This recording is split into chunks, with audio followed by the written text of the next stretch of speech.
What you just saw there was Furbalicious, my weird craft magnum opus. Today I'm sharing information on my Big Furby process. Later this month, not today, I'm going to debut my latest mini Furby head costume piece that I've put together over the past couple months. I've made a few improvements to my process, and I'm hoping to reach those of you who are making a Furby costume right now for Halloween. I'll start with an overview of how my proportions differ from the actual toy. These are the classic 1998 Furby specs. 4.5 inches tall, 4 inches wide, 4.5 inches deep, with a circumference of 12.5 inches at the base. The base is circular. The 1998 models have this sort of trapezoid kind of shape, where it's not the same measurement the whole way up. My costumes don't have this shape. My Furby shape is closer to the shape of the number 0. Although I do try and make the front flat for a section about 1.5 feet wide because it's easier to adhere the face to a flat area instead of a curved space. My faceplate is flat, unlike the toy, because my design,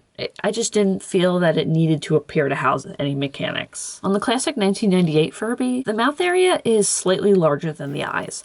On my design, the mouth is actually a little bit smaller than the eyes. Anyway, here's how I calculated proportions. So I've got a ratio of height over circumference. The 1998 Furby is about 11 inches around the middle, so I'm going to use that as the desired circumference. So on the other side of the equation, we have the desired height over the desired circumference. So I'm 5'10". I want my full-size Furby costume to be the distance from the top of my head to the bottom of my bum. So in my case, that's 37 inches. So that's my desired height of the costume. So we just cross multiply, solve for X, and the circumference comes out to about 90.4 inches. I really would use this as an absolute maximum circumference. Do not go bigger than this. Even if you are a little taller than me, I wouldn't. It just gets out of control really fast.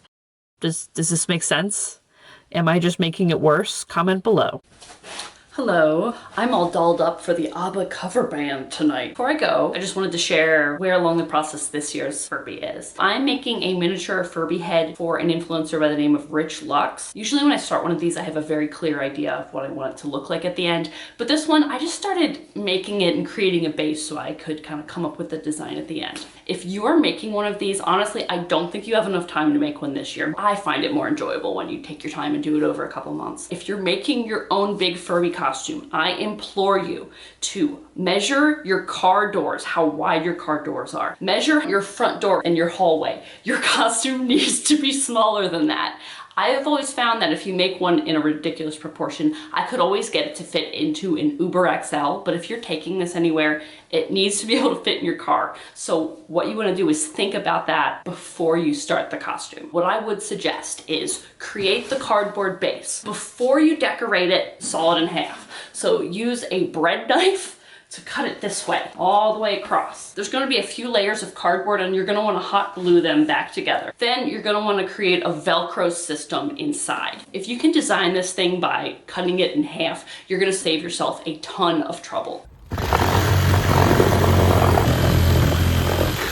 Create the cardboard base, cut it in half, and then decorate it when it's connected together so that you can make it as seamless as possible. In the past, to create the eyes, I used 3-inch styrofoam balls. I would paint it and I would stick something through it and glue that in place. But I splurged and tried something new. I got these wooden 3-inch flat back eyes. So flat back wooden balls are more expensive, but they are a little easier to work with than styrofoam. If you're making a huge Furby, I would suggest flatback styrofoam spheres. They're easy to work with and much easier to sculpt the eyelids around. This is my vinyl eyeball stencil process. I designed these cut files in Silhouette Studio and cut them onto sticker vinyl. There's exactly 32 radial lines coming out of the center of the 98 Furbies. I found that normal transfer tape is too sticky for this.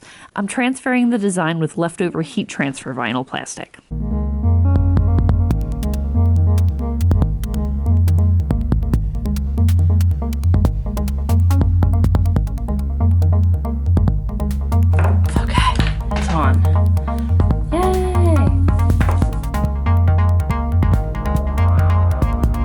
Okay, here is a fresh pair of crafting tweezers. And this is my first time. It's perfect. This is my first time using wooden balls instead of styrofoam balls. Oh my god. Wait, it's perfect. Why didn't I use wooden balls before?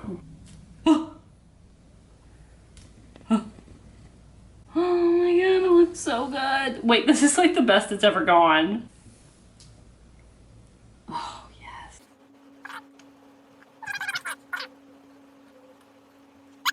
All right, I'm gonna have to add a little more black paint to the edges and do a little bit of cleanup, but like, it came out so good. Wow. Cut.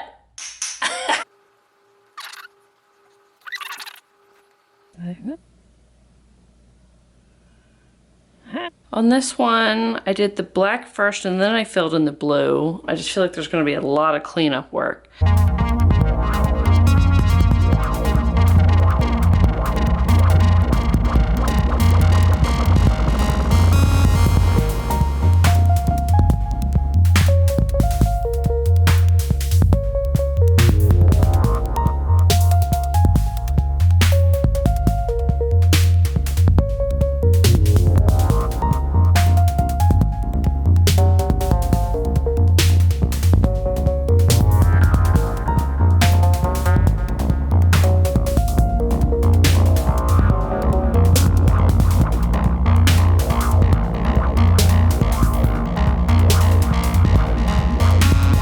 So I know this looks insane, but I've been thinking about doing this for over a year. This is my least favorite hair tool. I used it once, I hate it, it's too late to return it.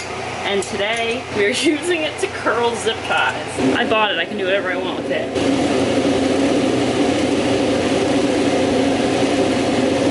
Would you look at that?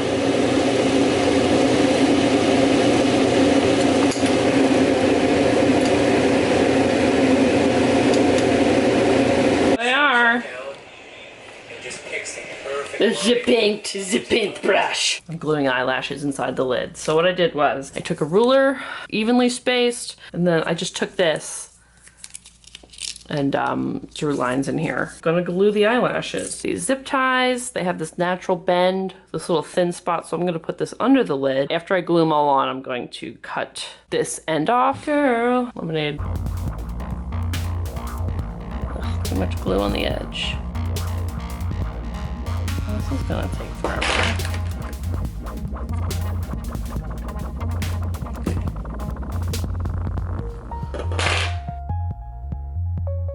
Ow, ow, ow, ow, ow. That's cute.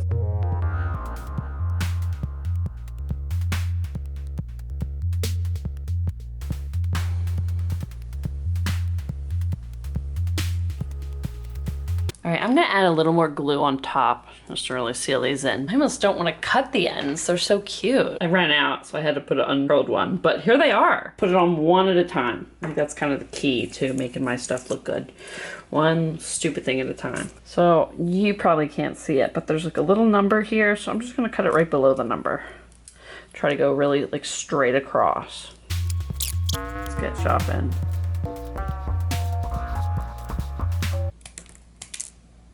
Girl, I've really outdone myself. These are my best eyes yet. This is like, I mean, this is like the closest I've come to the car lashes. For me to make these mini Furby heads, I'm combining knowledge I have from sewing, from origami, as well as hot gluage. This is how big I want the mouth to be. This is a cereal box that I cut with tinking shears. I find that it helps it make curves a little easier. First I put this one down right in the middle, and then these are gonna be the ends of the lips. And what I did was I drew little pencil marks. I'm just gonna cut on those lines. I'm just gonna glue this into place here and right here. Right down the middle. Okay, so now after this, I'm gonna put a few more stabilizing pieces here and here. And then all of this and all this, I'm just gonna cover with different pieces of water activated tape to sculpt the lips of the Furby. So I cut this out underneath so I can see through. I did 2 coats of white acrylic paint, and I'm about to do the second coat of yellow. If you even care. Doesn't even need a second coat, it looks good. Oh, also look, I started putting these little head nets inside. You see that? That's just cardboard. That kind of keeps it on your head. So you just make one of these with cardboard strips and then tape and glue it into the inside. So that way it's like not just like on top of your head, at least it's kind of being held in one spot.